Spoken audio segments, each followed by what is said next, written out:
Assalamualaikum warahmatullah. Welcome to the science class. In our previous lesson, we studied that sound needs a medium for propagation. That is, it requires some medium to travel from one place to another. But how does it really travel through the medium?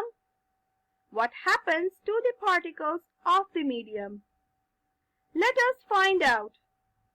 We now know that sound is produced by vibration.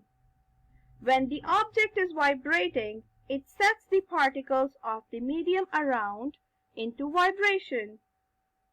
In the process, the nearest particles to the source gets displaced from their mean position. They start to collide with the particles adjacent to them.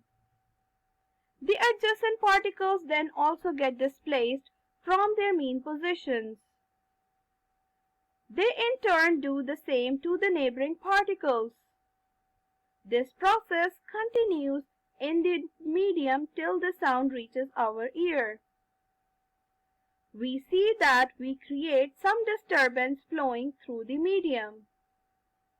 This is the way that sound travels through the medium.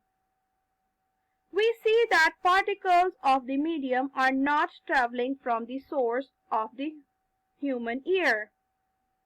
It is the disturbance produced by a source which is traveling in medium. The particles are nearly oscillating from their mean positions.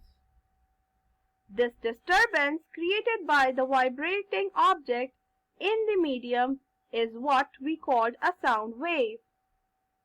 Dear learners, I hope you have enjoyed learning that how sound really travels.